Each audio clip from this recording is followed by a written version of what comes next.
आज हम आगे का धातु रूप विद्यर्थ का उपयोग सीखेंगे। विद्यर्थ का उपयोग हम अनुरोध करने, संभावना दिखाने, इच्छा व्यक्त करने, आशा व्यक्त करने आदि के लिए किया जाता है।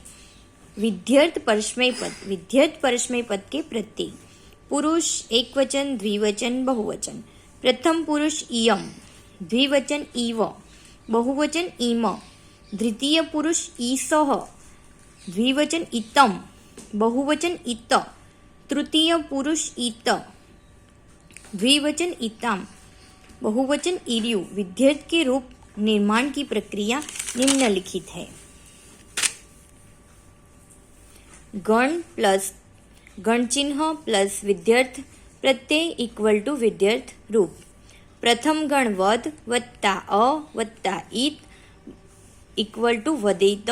चतुर्थ गण कृप वत्ता य वत्ता इट इक्वल टू कृपेत। षष्ठी गण मुच्च वत्ता अ वत्ता इत इक्वल टू मुच्चेत।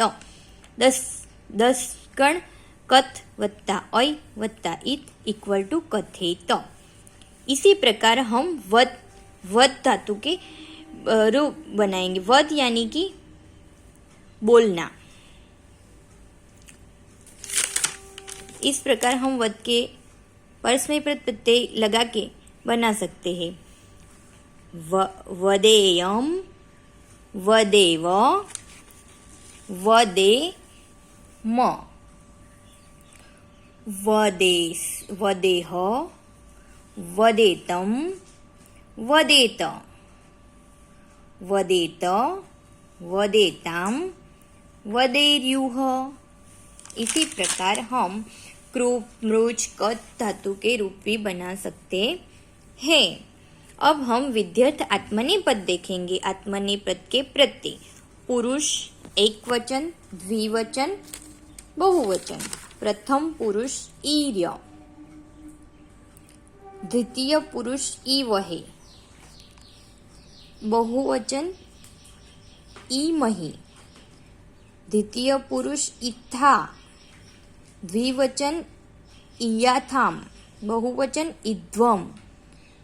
तृतीय पुरुष ईर्त, द्विवचन इर्याताम, बहुवचन इयर्ण। अब हम इस प्रत्यय के आधार पे सेव यानी कि सेवा करना इससे हम बनाएंगे। सेवेय, सेवे वही, सेवे महे,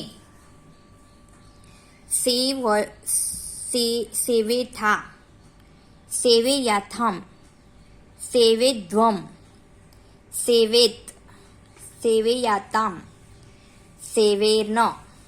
इसी प्रकार हम सभी गण धातु के प्रत्यय लगा के बना सकते हैं।